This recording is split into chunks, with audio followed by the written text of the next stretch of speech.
बिहार में जहरीली शराब से अब तक 39 लोगों की मौत हो चुकी है, जिसके बाद से राजनीति गर्मा गई है।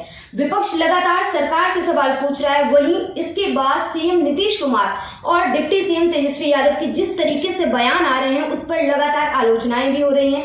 ऐसे में मेरे साथ नीरज है। नीरज, इन बयानों पर आप क्या कहेंगे, जिस तरीके से सीएम और डिप्टी सीएम जिनकी सरकार है वो बयान दे रहे हैं? देखिए, जो बयान है राजनीतिक बयान है और देना ही पड़ेगा। वो सीएम है, पीछे तो हट नहीं सकते हैं। लेकिन जो उन्होंने बात कही है कि शराब बंद है, शराब पिएंगे तो मरेंगे, क्योंकि खराब शराब ही मार्केट में आएगी, बात जेन्युइन है।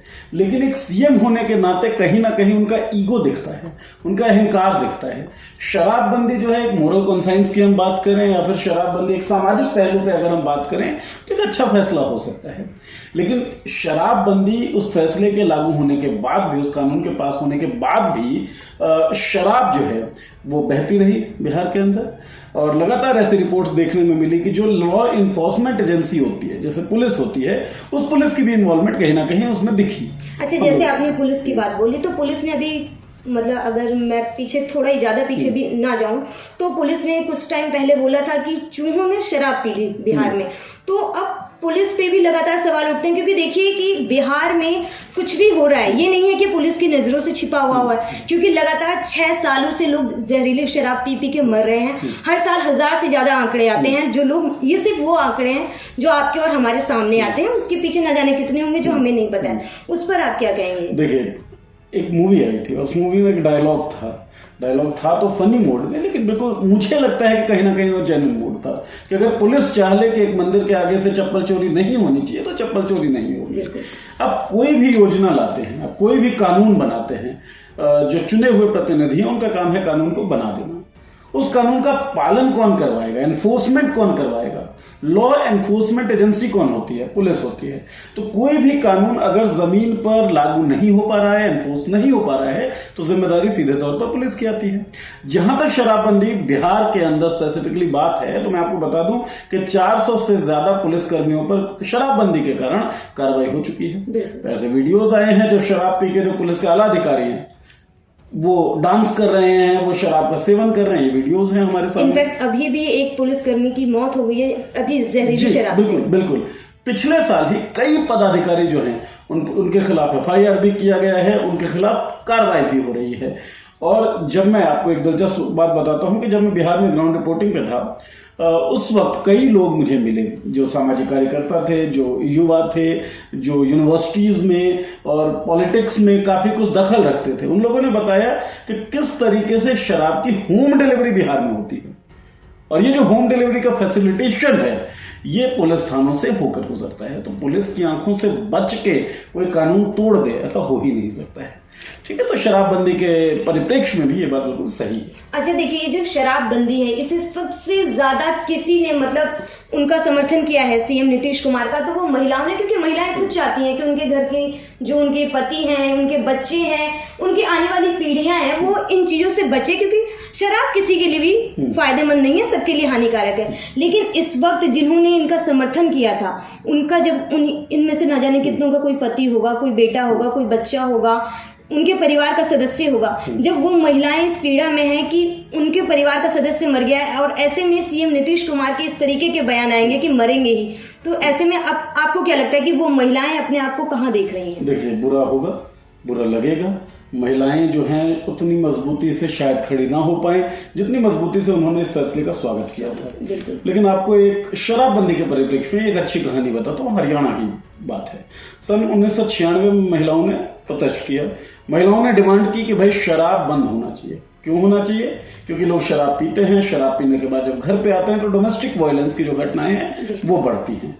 जो पैसा है, जो हार्ड अर्न मनी है, वो शराब में खर्च हो जाता है। घर किसको चलाना होता है? भारतीय सामाजिक स्ट्रक्चर के हिसाब से, जो पैट्रियार्कियल सिस्टम हम लोग फॉलो करते हैं, घर चलाना होता है महिलाओं को।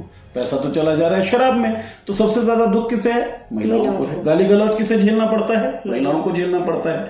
डोमेस्टिक वायलेंस की शिकार कौन होती है? महिलाएं होती हैं। लेकिन इन सब के बावजूद इन सब की कीमत जान तो नहीं हो सकती। तो 1996 में जब बंसीलाल चुनकर आए और उन्होंने इस डिमांड पर कहा कि भाई मैं आऊंगा तो शराब बंद करवाऊंगा, उन्होंने शराब बंद कर दिया। 2 साल बीते होंगे, 1998 में उनको ये फैसला वापस लेना पड़ा। वापस लेने का कारण वही महिलाएं थी जिन्होंने डिमांड की थी कि शराब बंद कर दिया जाए। क्यों? क्योंकि जो सीमावर्ती प्रदेश थे वहां जाते थे पुरुष शराब पीने और वहां से घर ही नहीं लौटते थे। इसी तरीके से जहरीली शराब जिसका जिक्र आप कर रही हैं, जो चाहे गुजरात में हम देखें चाहे बिहार में देखें, जहां जहां शराब बंद होती है उसी तरह की स्थिति हरियाणा में हुई। महिलाओं ने सोचा कि भाई पहले मारपीट ही तो होती थी, गाली गलौज ही तो होती थी, जान तो नहीं जाता था, आदमी घर तो आ जाता था। तो उस कारण से महिलाओं ने फिर बोला कि भाई इसको बंद करिए, खत्म करिए और आने दीजिए शराब। तो इस तरह की स्थिति बिहार में भी हो सकती है, लेकिन ये स्थिति ना तो सुखद है ना तो एनालिटिकली बहुत कुछ अच्छी बात ये बताती है। बेसिकली ये महिलाओं की जो स्थिति है हमारे सामाजिक स्ट्रक्चर में उसकी भी एक वानगी पेश करती है और किस तरीके से हमारा समाज शराबबंदी जैसे कानून को फॉलो अभी नहीं कर सकता है उसकी वानगी भी पेश करती है और किस तरीके से जो लॉ एनफोर्समेंट एजेंसी है वो करप्शन में इन्वॉल्व है, वो किसी भी लॉ को एनफोर्स करवाने में फिलहाल कमजोर दिखती है। इसकी भी वानगी पेश। अच्छा देखिए, जैसे आपने गुजरात का लिया तो अभी ये डिप्टी सीएम जो है उन्होंने बोला है तेजस्वी यादव ने कि गुजरात में भी शराबबंदी है और बिहार में भी शराबबंदी है और दोनों जगह लोग मरते हैं, आंकड़े ऐसे ही हैं। तो मतलब अपनी कमी छुपाने के लिए किसी और राज्य की कमी को दिखाना ये क्या दिखाता है? क्योंकि कहीं ना कहीं बिहार के लोग उनके अंदर एक सीएम का चेहरा देख रहे थे, तो ऐसे में आप क्या समझेंगे? नहीं, बिल्कुल देखिए, बयान इमेच्योर है, लेकिन पॉलिटिकली आप देखें तो इस बयान में कुछ गलत नहीं है। खास तौर पे जिस तरह की पॉलिटिकल रवायत को हम लोग जी रहे हैं, जिस तरह की पॉलिटिकल रवायत नहीं कहना चाहिए मुझे, जिस तरह के पॉलिटिकल एरा में हम लोग जी रहे हैं, जब अगर देश में कोई पुल टूटता है तो उस पुल टूटने की जिम्मेदारी पंडित नेहरू की हो जाती है। कोई भी घटना होती है उसकी जिम्मेदारी किसकी होती है? पंडित नेहरू की। हम इस तरह के पॉलिटिकल एरा में जी रहे हैं जब दोषारोपण आपको करना है, कोई जिम्मेदारियां लेने को तैयार नहीं है। देश में महंगाई बहुत है तो मनमोहन सिंह के कारण है। अरे भाई, मनमोहन सिंह के कारण रही होगी, उनको तो लोगों ने पदस्थ किया ना, आपको चुना है। इसी तरीके से जब बिहार के डिप्टी सीएम है तेजस्वी यादव, उन्हें बिहार की बात करनी चाहिए। इससे पहले तो वो सरकार में थे नहीं, सरकार में अभी अभी शामिल हुए। इससे पहले भारतीय जनता पार्टी और नीतीश कुमार, ये लोग गठबंधन में बिहार की सरकार चला रहे थे। उस वक्त भी शराबबंदी जो है वो फेल ही था, फिलहाल भी शराबबंदी जो फेल ही है। एक लार्जर स्केल पर अगर हम देखें, तेजस्वी ये कह सकते थे कि भाई हाँ, एनफोर्समेंट में प्रॉब्लम आ रही है और इस तरह की प्रॉब्लम हर जगह आती है, लेकिन हम लोग इसको दुरुस्त करने के लिए प्रतिबद्ध हैं, हम लोग इसको दुरुस्त करेंगे। बजाय इसके तेजस्वी ने क्या कहा? गुजरात में भी तो होता है, गुजरात में होता है तो वो भी गलत है और बिहार में हो रहा है तो ये भी गलत है। देखिए, बहुत दुखद है कि राजनीतिक पार्टियां एक दूसरे में तो आरोप लगा के वो सभी बच जाती हैं, लेकिन यहाँ पे भुगतना सिर्फ और सिर्फ जनता को पड़ता है। ऑब्वियस सी बात है, राजनीति जो है वो जनता के ऊपर ही होती है ना। राज करने की नीति ही राजनीति है। राज जो किया जाता है वो जनता के ऊपर किया जाता है। डेमोक्रेसी खूबसूरत इसलिए है कि राज कौन करे, इसका निर्धारण कौन करती है? इसका निर्धारण भी जनता करती है। तो इसमें क्या है कि थोड़ा बहुत नीतीश कुमार के बयान से भी आपको सहमत होना पड़ेगा और थोड़ा बहुत नीतीश कुमार को अपने ईगो को भी साइड में रख के पुनर्मूल्यांकन करना पड़ेगा कि भाई जो आप योजना लेकर आए हैं, सच में उस योजना की जरूरत है क्या, या सच में क्या बिहार उस योजना के लिए अभी तैयार है? मैं क्यों कह रहा हूं नीतीश कुमार के बात का समर्थन थोड़ा बहुत आपको एक स्तर पे करना चाहिए। भाई एक बात तो है कि आप एनसीआरबी के डाटा उठाकर देख लीजिए, उसमें महिलाओं के विरुद्ध जो अपराध हैं, चाहे वो डोमेस्टिक वायलेंस का मामला हो, चाहे अपहरण का मामला हो, वो कम हुआ है। ये नहीं है कि केवल शराब के कारण ही वो घटनाएं होती हैं, उसके कई और कारण हैं, लेकिन शराब भी एक फैक्टर तो होगा। जब वो कम हुआ है और data is not sufficient to conclude anything, तो लोगों को सोचना चाहिए कि भाई थोड़ा बहुत ठीक हो रहा है तो हम लोग भी इसमें सहभागिता करें। तो लोगों को करना चाहिए, मुझे लगता है, अगर मोरल कॉन्सेंस पे कोई चीज ठीक है तो।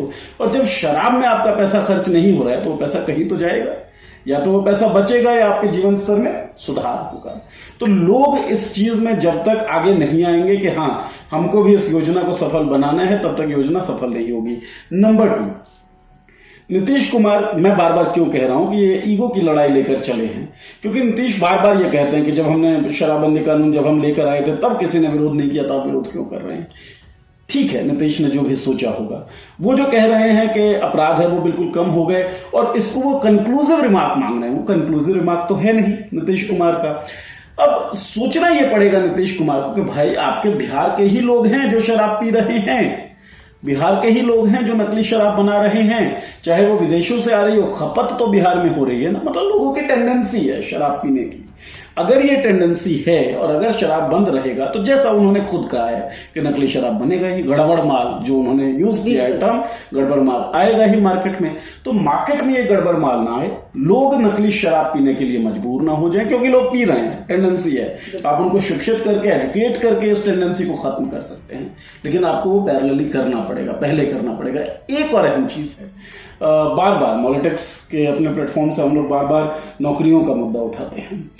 बिहार में शराबबंदी के कारण जेल में जितने भी लोग बंद हैं उसमें बड़ी संख्या जो है वो कमजोर तबके के लोगों की है, वो कास्ट वाइज भी और क्लास वाइज भी मैं बात कर रहा हूं। क्यों है? क्योंकि जो युवा वहां पर रह गए, करने के लिए तो कोई काम ही नहीं है, पैसा कमाने के लिए कोई जरिया ही नहीं है जिससे वो पैसा कमा सके। हम आमदनी नहीं होगी तो घर कैसे चलेगा? ऐसे में उनको लगता है हाँ भाई ये यहाँ से मिल रहा है एक बोतल, इतना कमीशन मिल जाएगा, इसको बेच देते तो काम चल जाएगा। तो इस कारण से शराब की जो बिक्री है जो गलत है वो फल फूल रही है।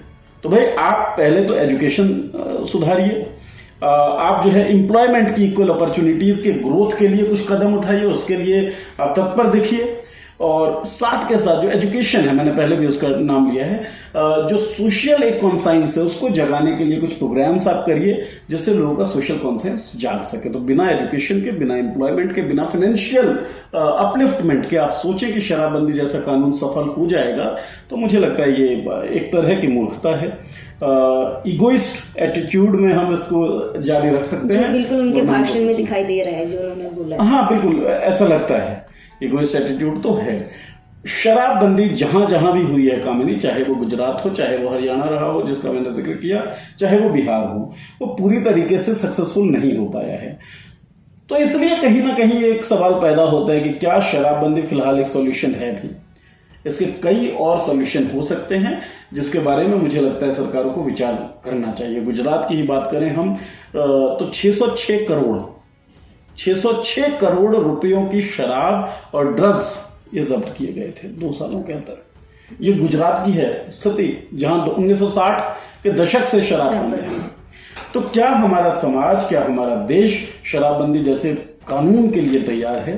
ये हमको देखना पड़ेगा, और नहीं है तैयार तो उसका ऑल्टरनेटिव क्या हो सकता है, ये हमारे लॉ मेकर्स को भी सोचना पड़ेगा, ये हमारे ब्यूरोक्रेट्स को भी सोचना पड़ेगा, मुझे ऐसा लगता है। बिल्कुल बिल्कुल आपने सही बोला। देखिए बिहार में जिस तरीके से बोला इन्होंने कि बिहार में सबसे ज़्यादा जरूरी एजुकेशन और नौकरी, क्योंकि देखिए अगर आप पे रोजगार नहीं होगा तो एक युवा मेंटली भी उस प्रेशर में आता है, उसके बाद निश्चित रूप से वो नशे की तरफ भागता है, और जब नशे की तरफ भागता है उसे नहीं मिलता तो उसे जैसा भी नशा मिलेगा वो करेगा। तो सबसे पहले नीतीश सरकार को कुछ करना चाहिए, तो वो यही कि रोजगार और शिक्षा पे काम करना चाहिए, और ये बेतुके बयान जो हैं इनसे तो सबसे ज्यादा बचना चाहिए।